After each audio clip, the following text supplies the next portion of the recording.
Sveiki, praeitą kartą aš jums papasakojau apie radijo imtuvą VF12. Štai šitą, gamintą 68-69 maždaug metais.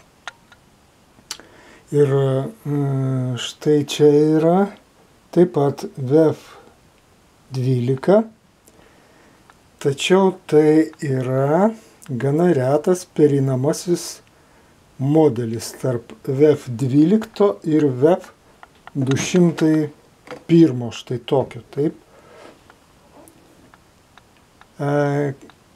Jeigu viduje pačiame imtuvų beveik niekas nesiskiria, tai išorėje skiriasi štai kas. Čia VF12 ankstesnio, senesnio yra čia tokia lentelė priklijuota, kur nupaišyta, kokias bangas ima, kaip sudėti batarėjas ir taip toliau.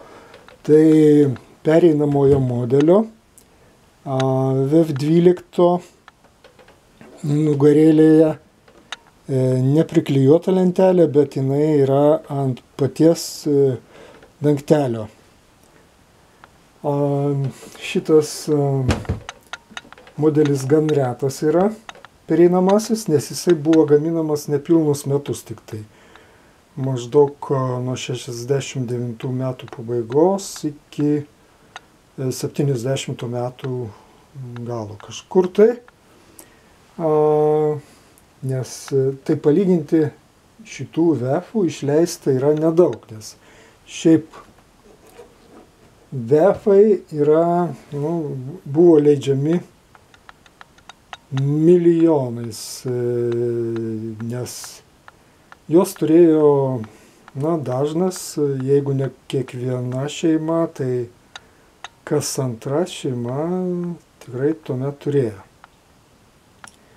Štai šitas VF12 pereinamasis modelis, kaip jau minėjau, yra panašus labai savo dizainu į VF201. VF201 aš prisimenu 72 atrodo metais vasarą įkalbėjau savo tėvus, kad reikia tą aparatą nupirkti, nes mano draugo tėvai taip pat nusipirko ir man labai patiko tasai radijo imtuvas ir daug programų tuomet labai buvo, priminėjo ir dizainas malonus akiai. Ir šitą modelį 201 aš dar naudojau kaip stiprintuvo ir akustinė sistema, nes kai man buvo 15 metų, aš nusipirkau pirmąjį savo plokštelių grotuvą, patefoną, koncertnai M rusišką tokį, patį pigiausią, nes aš neturėjau daugiau pinigų. Ir nusipirkau 1973 metų rudenį tą grotuvą, kainavo jisai tas patefonas 17,5 rublių, Kaune Vojentorge Laisvės alėjoj pirkau. Ir kadangi jis neturėjo jokio garsiakalbio, jokio stiprintuvo ir fono korektoriaus, tai aš laidu prijungdavau prie šito štai VF-o, prie tokio VF-o. Ne šito konkrečiai aparato, bet mano turėtų anksčiau tokį paties. Ir klausydavausi plokštelių.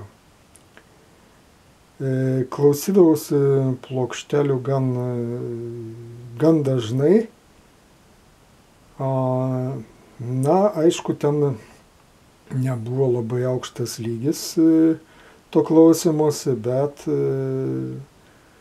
džiaugiausi tuo, ką turiu.